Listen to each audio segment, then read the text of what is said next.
This is Daily Armenia, CivilNet's daily news digest. Here's what you need to know today.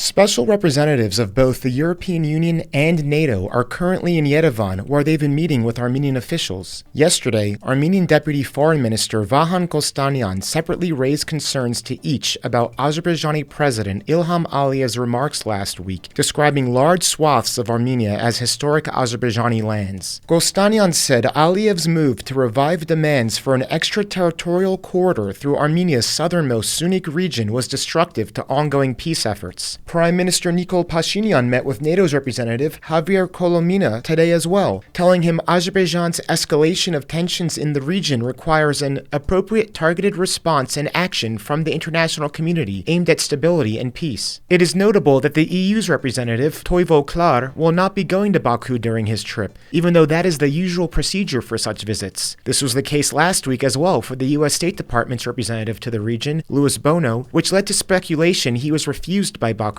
Klar's office told Radio Azaduchun that he did not plan to visit as it would interfere with the presidential campaign period in Azerbaijan. Azerbaijan has been refusing to participate in Western-mediated high-level talks with Armenia since last July, when they met in Brussels. Armenia needs a new constitution, and not just constitutional amendments. That's the opinion of Prime Minister Nikol Pashinyan, who made the remark yesterday when commenting on the Ministry of Justice's annual report. He specified he doesn't refer to a change in Armenia's parliamentary mode of government, but that Armenia should have a constitution adopted through a referendum of the Armenian people. Observers speculate this is related to the ongoing peace negotiations with Azerbaijan. While the current constitution makes no direct reference to Nagorno-Karabakh, it describes itself as being based on the fundamental principles of the 1990 Armenian Declaration of Independence, which references the Soviet Armenian Supreme Council's decision for the unification of Karabakh with Armenia. Pashinyan did not comment on this, but did say, "We must have a constitution that makes the Republic of Armenia more competitive and more viable in the new geopolitical and regional conditions."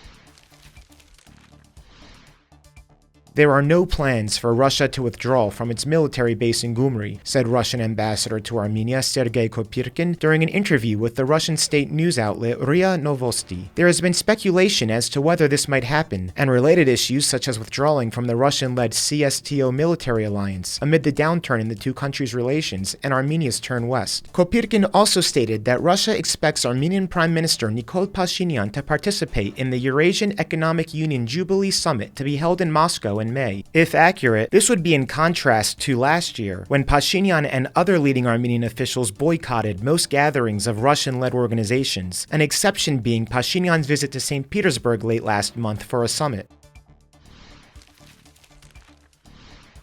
A bipartisan group of US Congressmen issued a condemnation yesterday of Aliyev's refusal to pull back troops from positions inside Armenia occupied in May 2021 and September 2022. The co-chairs of the Congressional Armenian Caucus, including California Democrat Adam Schiff, described Aliyev's statements as following the same pattern he used in the build-up to the ethnic cleansing of 100,000 Armenians in Artsakh last fall. To that end, they called on the United States and its regional partners to use every diplomatic tool, including potential sanctions, to guarantee Armenia's territorial integrity and halt any further acts of aggression by Azerbaijan.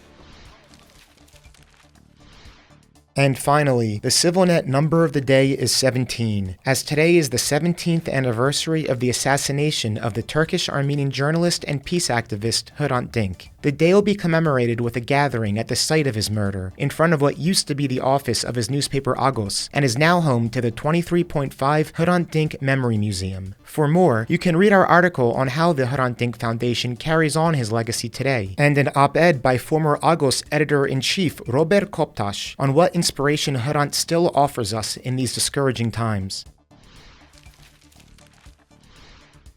And as always, please follow CivilNet for the latest news and independent reporting from our contributors on the ground here in Armenia.